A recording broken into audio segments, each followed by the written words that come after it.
오늘 우리에게 주신 하나님 말씀 신약성경 베드로전서 2장 9절부터 12절까지입니다. 한 절씩 교독하겠습니다. 그러나 여러분은 택하심을 받은 족속이요 왕과 같은 제사장들이요 거룩한 민족이요 하나님의 소유가 된 백성입니다. 그래서 여러분을 어둠에서 불러내어 자기의 놀라운 빛 가운데로 인도하신 분의 업적을 여러분이 선포하는 것입니다. 여러분이 전에는 하나님의 백성이 아니었으나 지금은 하나님의 백성이요 전에는 자비를 입지 못한 사람이었으나 지금은 자비를 입은 사람입니다. 사랑하는 여러분, 나는 나그네와 거류민 같은 여러분에게 권합니다. 영혼을 거슬러 싸우는 육체의 정욕을 멀리 하십시오. 여러분은 이방 사람 가운데서 행실을 바르게 하십시오. 그렇게 해야 그들은 여러분더러 악을 행하는 자라고 욕하다가도 여러분의 바른 행위를 보고 하나님께서 찾아오시는 날에 하나님께 영광을 돌릴 것입니다. 아멘. 오늘 나그네 같은 그대에게 하는 제목으로 말씀을 나누겠습니다. 올 들어 1월 1일부터 우리가 신약을 함께 읽기 시작을 했습니다. 오늘로써 신약 27권 중에 21번째 책인 이제 베드로전서에 도착을 했어요. 신약이 모두 장수로는 27장까지 으로 되어 있는데요. 중간에 그러니까 요한복음은 건너뛰었었죠. 요한복음은 나중에 요한 1, 2, 3서, 요한계시록하고 연결해서 묶어서 읽으려고 건너뛰었는데 헤아려 보면 그 요한복음을 포함해서 이제 54장 남았어요. 많이 읽으셨고 올해가 한 11주 남았으니까 그냥 꾸준히 읽으면 연말까지는 어쨌든 신약을 한번 읽을 수 있을 것 같습니다. 많이 읽었던 얘기는 또 시간이 그만큼 갔다는 거죠. 가을을 맞이했는데 조금 더 힘을 내서 한번 진도를 나가 보겠습니다. 오늘 베드로전서는 베드로라는 이름에서 알 수 있는 것처럼 베드로가 보낸 첫 번째 편지입니다. 신약에 베드로 이름으로 전해지는 책은 두 권이죠. 베드로전서와 후서입니다.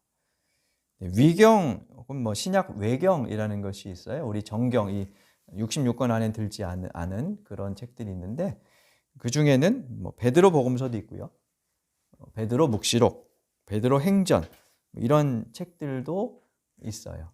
일부 좀 소수 종파에서 아마 이렇게 좀 퍼졌던 그런 것들인 것 같아요. 그래서 정경 안에 들지 않았는데 우리 정경에 포함된 것은 두 개이죠. 베드로전서와 후서는 모두 저자를 베드로라고 알려줍니다. 1장 1절에 보면 예수 그리스도의 사도인 베드로가 편지를 보냅니다 하고 말합니다. 근데 지난주에 우리가 야고보서 볼 때도 그런 말씀을 드렸었는데 이 문체가 너무 좋아요. 헬라어 문체가. 그래서 실제로 갈릴리 어부인 베드로가 이걸 썼을까 하는 그런 의문을 제기하는 사람들이 있어요. 5장 12절에 보면 이런 표현이 있어요. 내가 실로아너의 손을 빌려서 몇 마디 쓴다. 이런 표현이 있어요. 이 실로아노는 신라, 바울과 함께 동역했던 신라일 것으로 추정을 하는데요. 실로아노가 대필했다는 거예요. 그러니까 아마 베드로가 구술하고 그것을 신라가, 근데 신라는 이제 헬라 문화에 익숙했던 사람이어서 아마 좀 고급 헬라어로 표현을 했을 것이다. 이렇게 이야기를 하기도 하죠. 5장 13절에 보면 바빌론에 있는 자매 교회가 여러분에게 문안합니다 하는 말이 나옵니다. 5장 13절에 보니까 이제 베드로가 편지를 직접 썼거나 혹은 구술하는 과정에서 바빌론에 있는 교회의 일부가 와서 우리도 좀 문안 인사를 전해주세요 라고 말했다는 그런 뜻인데요. 바빌론은 어떤 곳인가요? 바빌론은 신약 이 베드로전서가 쓰여지던 당시에는 없던 곳이에요.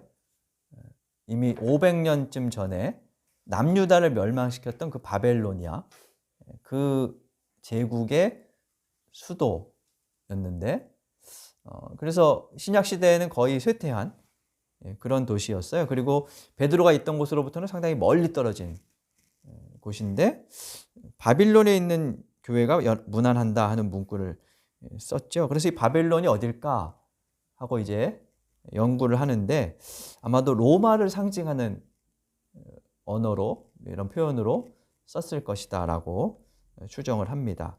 요한계시록에 보면 나중에 이제 요한계시록을 읽겠지만 요한계시록에 보면 큰 도시 바빌론 혹은 뭐 음녀의 도성 뭐 이런 식의 표현들이 나오는 것을 볼 수 있어요. 그러니까 제국의 중심부 수도인 로마를 고대의 그 바빌론. 근데 이 바빌론은 굉장히 좀 흉폭했던 그런 제국이었는데 거기에 빗대는 거죠. 그래서 아마도 로마를 상징하는 것으로 이 당시에 이 1세기 초반에 쓰여졌고 베드로도 로마를 바빌론이라고 표현하면서 이야기를 하고 있다고 추정을 합니다. 그래서 편지를 그 로마에서 썼을 것이다라고 생각을 하지요. 그리고 또 하나 이제 수신자를 보면 1장 1절에 보면 흩어져 사는 나그네들 이렇게 말하고 있어요. 그러면서 몇 가지 지명을 언급하죠. 1장 1절에 보니까 본도, 갈라디아, 갑바도기아, 아시아, 비두니아 이런 여러 지역에 흩어져 사는 나그네들이라고 말합니다. 이 지역은 지도를 보시면 터키의 지금의 터키의 중북부 지역, 요즘 빨간 이제 표시가 되어 있는 곳들인데요. 도시가 아니고 이제 주예요, 주명이에요. 그래서 이 일대에 흩어져 살던 그런 사람들, 흩어져 있다는 표현은 우리가 지난주 야고보서에서 봤죠. 디아스포라, 그리고 흩어진 기독교인들, 그들에게 보내는 편지이다. 이렇게 이제 생각을 해볼 수 있어요.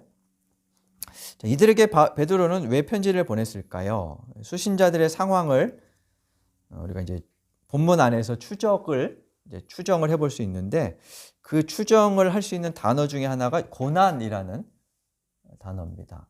베드로전서가 5장으로 되어 있는데 그 중에 고난이라는 단어가 16번 나와요. 뭐 고난받고 있다 하는 동사형으로 12번, 그리고 고난이라는 단어로 4번, 명사형으로 4번 그렇게 나오는데요. 이 고난이라는 단어에서 수신자들, 편지를 받는 사람들의 상황을 유추해 볼 수 있는 거죠. 이 단어를 많이 썼다는 얘기는 지금 이 성도들의, 이 수신자들의 상황이 뭔가 좀 어려움 가운데 있구나 하는 것을 생각하게 하죠. 그래서 여러 구절에서 고난에 대한 언급을 하죠. 1장 6절에 보면 여러 가지 시련 속에서 시련을 겪고 있다. 그러면서 뭐 그 와중에 기뻐해라. 뭐 이렇게 말하기도 하고요. 2장 19절에 보면 억울하게 고난당하고 있구나. 뭐 이런 언급도 있고요. 또 3장 14절에 보면 정의를 위하여 고난을 받고 있다. 뭐 이런 구절도 이야기를 하고 있어요. 그래서 이런 고난을 많이 이야기하는 걸 보면 베드로전서를 언제쯤 썼을까 하고 이제 추정을 해볼 수 있죠. 가장 유력한 시대는 네로 황제가 박해하던 때였습니다. 60년대 초중반 경인데요. 네로는 로마에 불이 났을 때 그 화재의 원인을 기독교인들에게 돌려서 기독교인들을 박해했던 적이 있었죠. 그리고 전승에 따르면 베드로가 이 네로의 박해 즈음에 로마에서 십자가에 거꾸로 매달려서 죽었다, 순교됐다 이렇게. 옛날에 무슨 영화였죠? 그 코바디스 도메네인가? 아주 코바디스인가? 그냥 코바디스인가? 그 영화에 보면 베드로의 일대기를 다룬 아주 고전 영화 뭐 이런 거 있는데 거기 보면 이제 베드로가 주님이 바로 매달린 십자가에 내가 어떻게 바로 그렇게 매달릴 수 있겠습니까? 뭐 그러면서 거꾸로 매달렸다고. 그런 전승이 있어요. 초기 교회에. 어쨌든 그때쯤 베드로가 이제 순교했다고 치면 이 네로의 박해 직전 그쯤에 이 서신을 썼다고 이제 할 수 있죠. 근데 또 하나 이제 가능성이 있는 것은 90년대 중반 도미티아누스라는 황제 때였어요. 그러니까 베드로가 쓰지 않고 후대에, 그러니까 실루아노가 대필하지도 않고 아마 후대에 어떤 누군가가 썼다면 도미티아누스 황제가 박해를 하던 90년대 중반이었을 거다. 이렇게도 추정을 해요. 그래서 네로의 박해보다 이 도미티아누스 때가 좀 더 심했다고 해요. 그래서 아마 이때가 아닐까 뭐 그렇게 생각을 하기도 합니다. 뭐 언제였든지 간에 베드로전서는 고난의 현장에서 살고 있던 수신자들에게 보낸 편지입니다.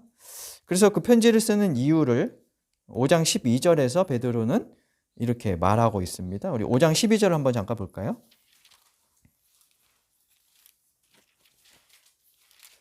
베드로전서 5장 12절 함께 읽어보겠습니다. 내가 신실한 형제로 여기는 실로아노의 손을 빌려서 나는 여러분에게 몇 마디 썼습니다. 이로써 나는 여러분을 격려하고 이것이 하나님의 참된 은혜라는 것을 증거합니다. 여러분은 이 은혜 안에 든든히 서십시오. 앞부분은 실로아노의 손을 빌려서 편지를 쓴다 이렇게 표현하고 있고 중간부터 보면 이것을 통해서 편지를 쓴 이유를 얘기하죠. 여러분을 격려하고 그리고 하나님의 은혜가 참되다는 것을 보여주는 것.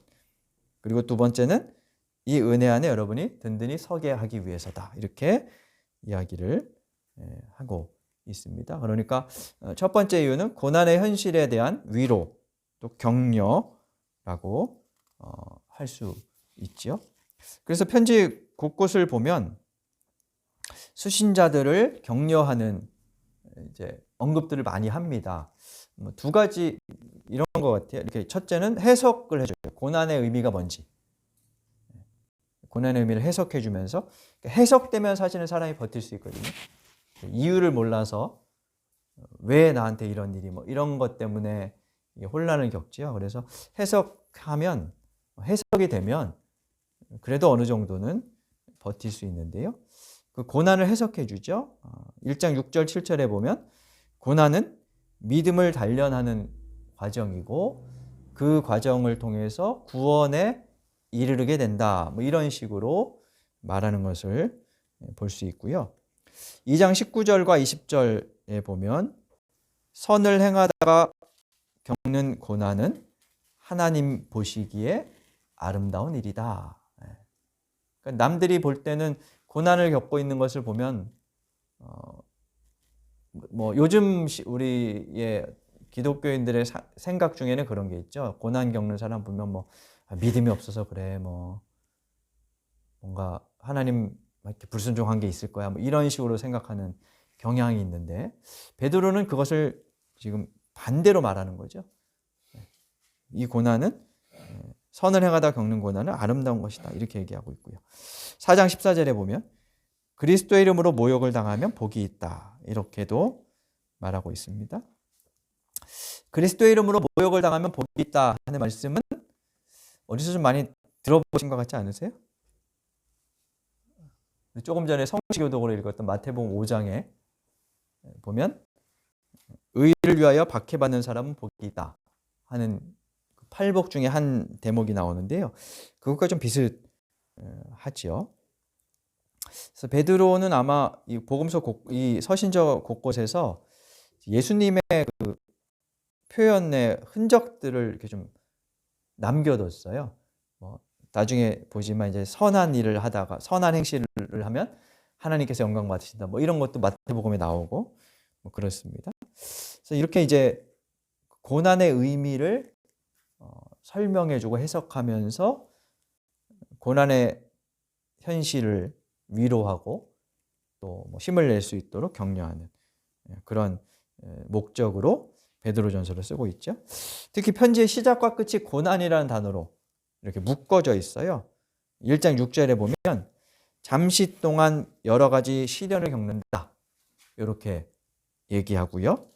5장 10절에도 잠시 동안 고난을 받는 여러분을 이러면서 잠시 동안의 고난이라는 단어로 앞뒤를 감싸고 있어요. 그래서 그 중에서도 하나님이 굳게 세워주실 것이다. 이렇게 신자들을 위로하고 있죠. 이게 첫 번째 베드로전서를 기록한 목적이에요. 그래서 많은 학자들은 베드로전서를 소망의 편지, 위로의 서신 이런 식으로 별명을 붙여서 부르기도 합니다. 두 번째 목적은 그 고난의 현장에서 그럼 어떻게 살 것이냐? 삶이 계속돼야 하는데 그 고난의 현장에서 삶을 어떻게 살아야 하느냐, 그 삶을 위한 권면을 하고 있다고 할 수 있습니다. 신자들은 믿음을 가진 후에 세상 밖으로 탈출하지 않죠. 여전히 세상에서 삽니다. 그 현장은 고난이 있고 어려움도 있고, 어려움은 없더라도 나는 예수님 믿고 바뀌었는데, 그러니까 이렇게 마음이 바뀌어졌는데 내가 만나는 사람은 안 바뀌거든요. 집에 있는 그 사람은 여전히 그렇고 직장에서 만나는 그 사람도 여전히 그래서 이게 내가 바뀌었다고 해서 세상이 막 확 바뀌거나 인간관계가 달라지거나 그런 게 아닙니다. 그죠? 그러니까 그 여전히 그냥 세상 속에서 우리에게 주어지는 어떤 현실이 있고 그 속에서 살아간다는 거예요. 그래서 실제 삶은 예수를 믿은 후에도 녹록지 않습니다. 베드로전서의 수신자들은 아마 더 그랬을 것이고요. 베드로는 그 현장에서의 삶을 위해서 그래서 몇 가지 권면을 하고 있는데요. 첫째는 언약 백성으로서의 정체성, 소명을 기억하게 합니다. 예수님을 믿고 그를 통해 하나님과의 관계 맺기를 시작한 사람들, 그들이 그리스도인이고요. 그 말은 신분과 정체가 바뀌었다는 거예요. 어떻게 바뀌었느냐? 두 가지 설명을 하는데, 하나는 나그네라는 단어고 하나는 제사장이라는 단어입니다. 1장 1절 시작부터 베드로는 흩어진 나그네들이라고 사람들을 지칭합니다. 17절에도 그런 표현이 나오고요. 오늘 우리가 읽은 2장 11절에도 보면 나그네와 거류민 같은 여러분 이렇게 말하고 있어요. 예수님 믿는 사람들을 나그네라고 부르는 건데요. 나그네 하면 여러분 어떤 이미지가 떠오르시나요? 떠돌이 그죠? 유랑하는 존재. 사실 우리가 생각하는 이 나그네 개념하고 유대인들의 개념하고 조금 달랐다 그래요. 그러니까 우리는 농경 문화라 정착 생활을 했어요. 그래서 나그네가 별로 없어요. 그러니까 혹 있는 나그네들은 언제나 경계의 대상이에요. 이렇게 그냥 지금도 우리 이렇게 시골 가면 한 군데에서 평생 사시는 분들이 있잖아요. 그 마을이 그대로. 그런데 이제 나그네가 하나 들어오면 경계의 대상이 돼요. 그래서 나그네를 환대하는 문화 이런 것들이 그렇게 우리는 사실 익숙하지 않은데요. 유대인들은 우리와 달리 유목 문화예요. 양을 데리고 목초지를 찾아서 계속 이동을 하지요. 그래서 그들에게는 나그네는 단어가 조금 익숙한, 우리보다는 익숙한 단어이고, 성경은 그래서 그 나그네를 환대하라고 여러 번 이야기하는데 그 이유는 너도 그 나그네가 될 수 있기 때문에 이런 거예요. 그 문화 안에서 누구나 그런 삶을 살아요. 그래서 지금 내가 나그네를 환대하면 내가 나그네로 이제 그렇게 생활할 때 그 환대를 돌려받을 수 있다. 이런 차원에서 이야기를 하는 거죠. 그 나그네는 정주하지 않습니다. 베드로가 나그네라는 단어를 쓸 때 그는 이 땅에 살고 있지만 세상에 속해 있지 않은 신자의 상태를 상징적으로 표현하는 말입니다. 신자 믿는 우리 신앙인들에게 나그네라는 단어는 이렇게 좀 이해돼요. 이 땅에 소망이 없어.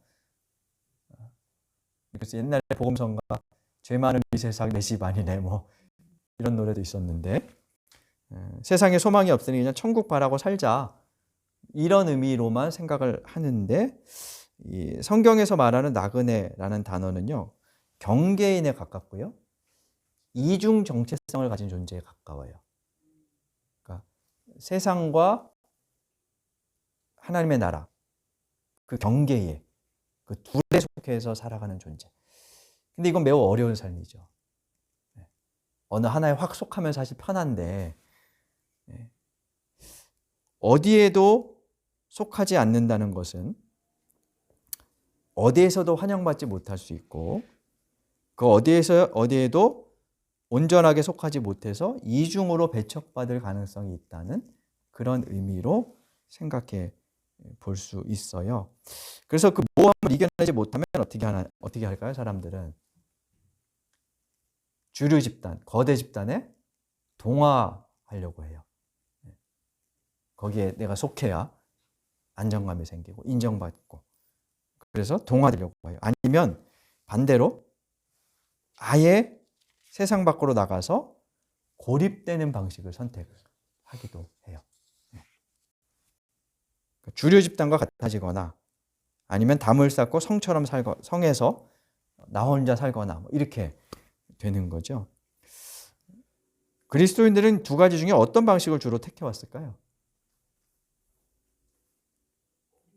고립되는 방식을 많이 택했던 것 같고 근데 한편으로 교회는 그러면서 세속사회, 거대 집단에 동화되기를 욕망하면서 사실은 살고 있어요.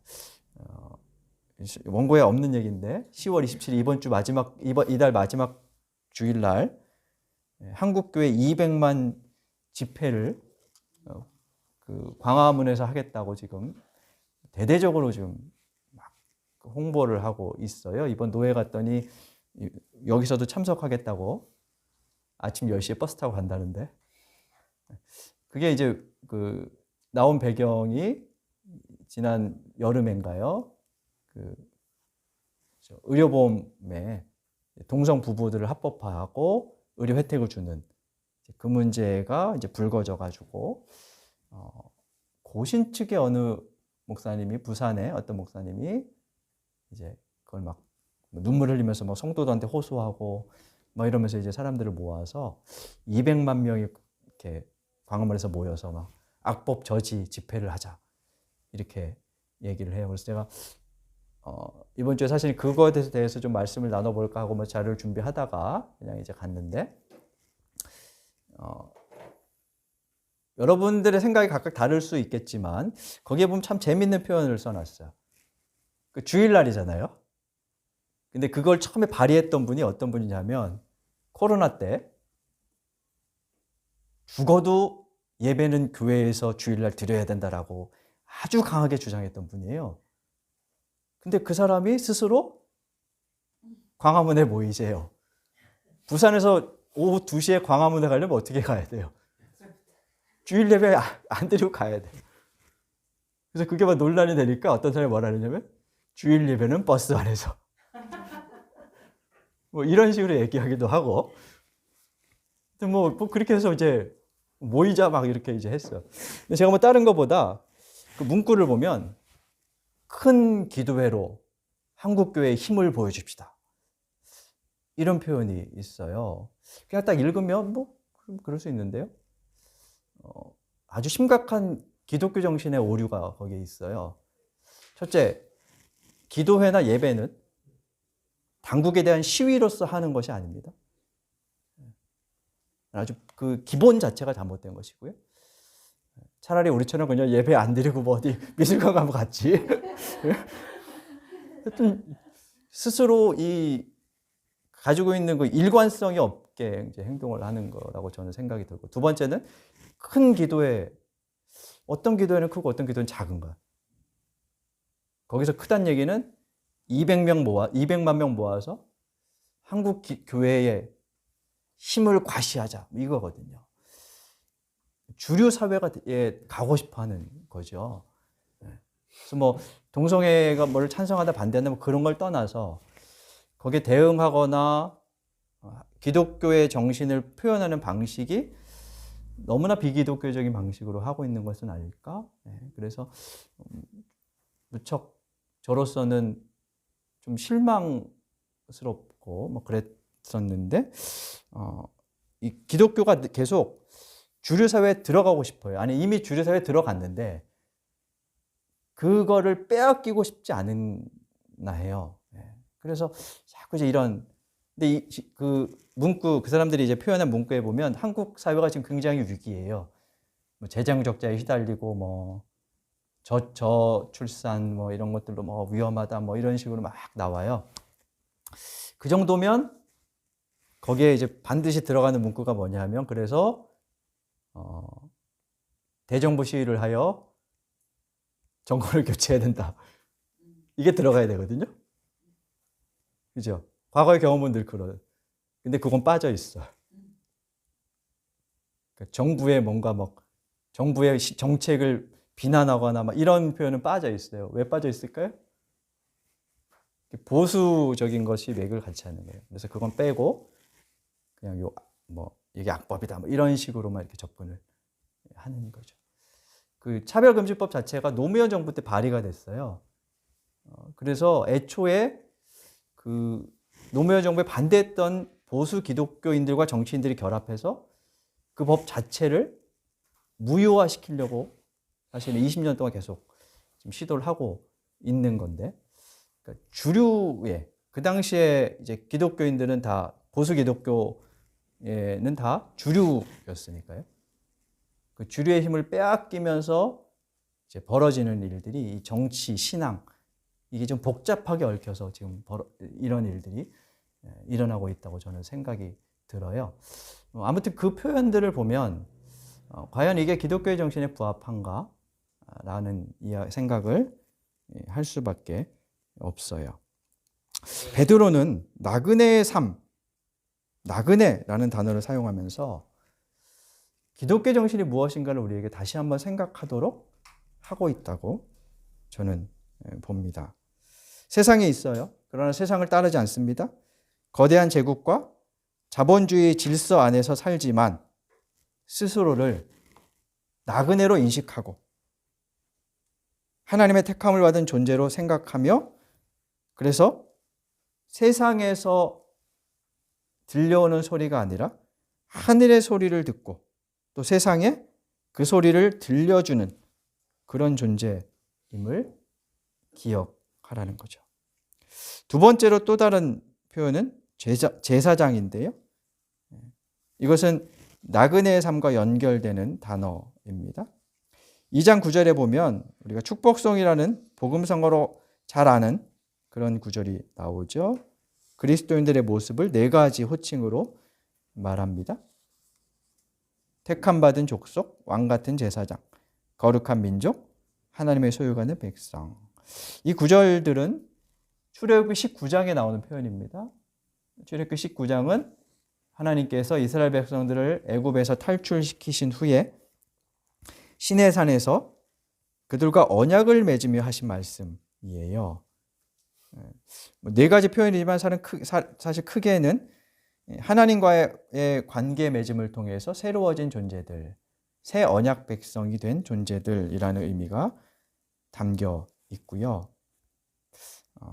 그 언약 백성을 택하신 이유를 오늘 9절 끝 뒷부분에서 이렇게 얘기하죠. 여러분을 어둠에서 불러내어 자기의 놀라운 빛 가운데로 인도하신 분의 업적을 선포하는 것이다. 그리고 그 역할을 하는 중요한 직책 중에 하나로 제사장을 이야기합니다. 제사장은 이스라엘 백성과 하나님을 연결하는 존재였고요. 그 일을 새 언약 백성으로 부름받은 존재인 그리스도인이 그리고 교회가 감당하도록 하나님이 택하셨다라고 말하는 거죠. 그 통로가 되기 위해서 세상 속에서 신자들에게 이렇게 살아라 라고 몇 가지를 권면합니다. 뭐 제가 그냥 간단히 요약해 놨는데요. 좀 읽다 보면 이렇게 반복되는 표현들이 있어요. 그 중에 하나가 정신을 차려라 하는 거예요.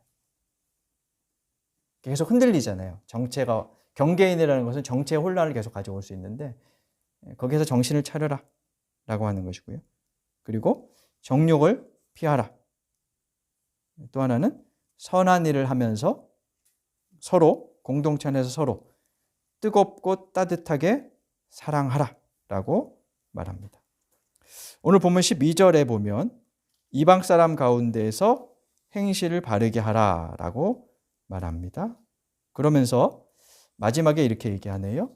하나님이 오시는 날, 찾아오시는 날에 그들이 하나님께 영광을 돌릴 것입니다. 여러분의 바른 행실을 보고 하나님이 찾아오시는 날에 영광을 돌릴 것입니다. 근데 하나님이 찾아오시는 날이라는 말은 세상 종말을 말합니다. 끝을 말해요. 그래서 이 말은 되게 역설적이에요. 하나님이 찾아오시는 그날, 종말에 하나님께 영광을 돌린다는 얘기는 지금 살아가면서 우리가 사는 바른 행위나 삶이 사람들에게 먹힌다는 말일까요? 안 먹힌다는 말일까요? 이게 사실은 안 먹힌다는 말이죠. 그런 의미예요. 그러니까 우리가 기대하는 것처럼 세상이 막 한순간에 바뀌거나 이러지 않는다는 거예요.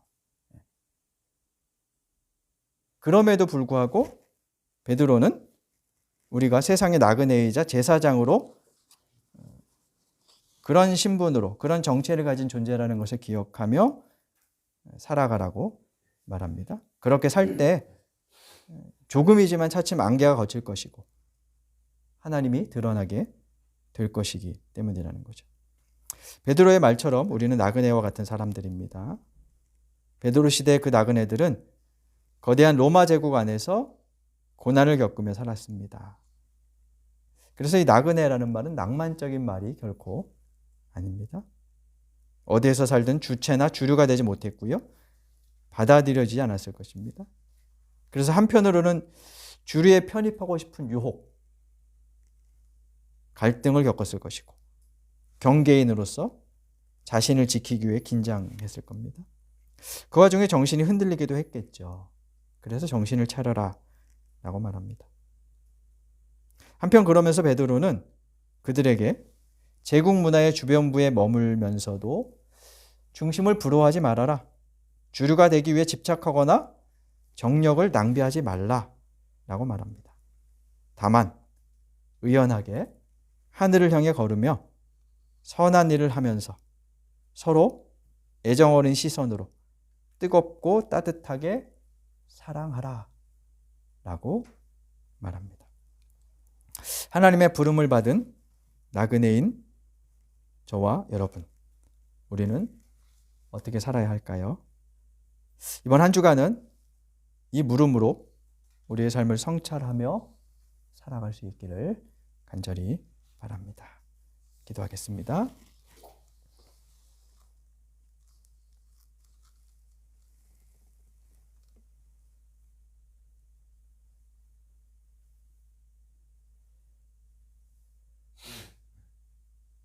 하나님, 저희를 이 땅의 나그네이자 제사장으로 부르심을 기억하게 하옵소서.